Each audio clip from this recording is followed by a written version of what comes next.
အခုဒီသချင်းကကျွန်တော်ပထမပိုင်းအစီအစဉ်ရဲ့နောက်ဆုံးတစ်ပုဒ်ဖြစ်ပါတယ်ဒါပေမဲ့ကျွန်တော်တယောက်တည်းတော့ဆိုလို့မရတော့ကျွန်တော်16နှစ်မှတယောက်ကိုတော့စင်ပေါ်တင်မှရတော့မယ်အဲ့တော့16နှစ်မှလေးငါလေးစုနိုင်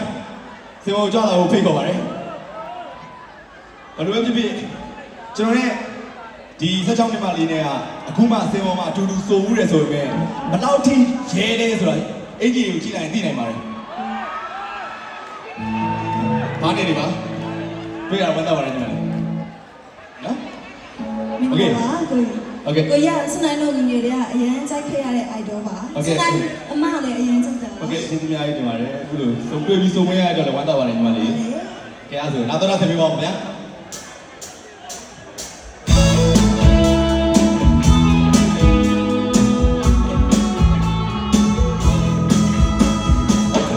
ကိုယ်မှာသိုးသူရဲ့မသိစိတ်မှာတမျိုးတမျိုးဖြစ်ပြီးရဲ့ဒါပေမဲ့လေချစ်တဲ့ကိုမင်းထားမယ်ချစ်တဲ့ပြီးတော့ဖြစ်တဲ့ကိုကြိုးစားတယ်ဘာမှနေရဲ့ပြီးတဲ့ကငယ်သေးတယ်စိတ်စားဖို့ဒီရောစဉ်းစားနေမှာပြီးတဲ့ချစ်တဲ့ကောင်စက်မျိုးနဲ့မင်းရောက်တဲ့တောင်းကိုကြိုးစားတယ်မင်းကလည်းချစ်လို့ပြောပါတယ်ဆုံးမကမင်းလိုချနားထောင်ရင်မင်းရဲ့ဘဝကောင်းကြည့်ပါပြီးတော့ရှောက်လန်းပါချိန်တိုင်းဟာမင်းတို့တန်ဖို့ရှိတယ်မှာဆက်ချောင်းနေမှာဆက်ချောင်းနေမှာအိုးဟို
ရှိရင်ပို့ပြီးခဲ့ပါလေ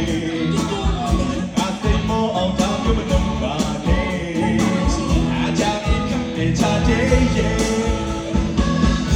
ယ်လီဖုန်းနဲ့ချိန်လို့မဆက်ပါနဲ့တကယ်ကိုရှုပ်တဲ့ငါတော့ပြတ်တယ်ကွာဒီလိုမျိုးရွယ်တွေသိခတ်ပါလားတကယ်သိလို့တဲ့တတိချာပါဒီမှာလေ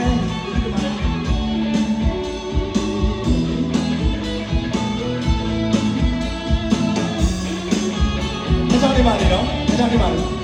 ဆက်နေမင်းရောတယ် yo စီလိုက်ကတွေ့ချင်ခဲ့ခုတော့ဖေးကနေခေးလာတဲ့စိတ်ကိုခက်ခုတော့စိတ်ကိုခက်အဲ့ဒီကစိတ်တို့ခက်ဆက်ကြတဲ့ကိုတရားကြတဲ့မင်းရဲ့တဲ့မိမိကိုမရက်တဲ့နေတဲ့မင်းရဲ့ရက်ကိုမန်းသားတို့တဲတာကထားလိုက်တော့ငါတို့ရတဲ့ချင်းတွေကလည်းနေညာပေါ့ထားတဲ့ရဲ့ကဘာတဲ့ဟေးလိုက်တော့ကိုစနောကိုချမ်းတဲ့လို့ခေါ်နေ Hey what come on မင်းရှိတဲ့ใจပုတ်တီ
ကျွန်တော်တို့ခေါ်ထားတာ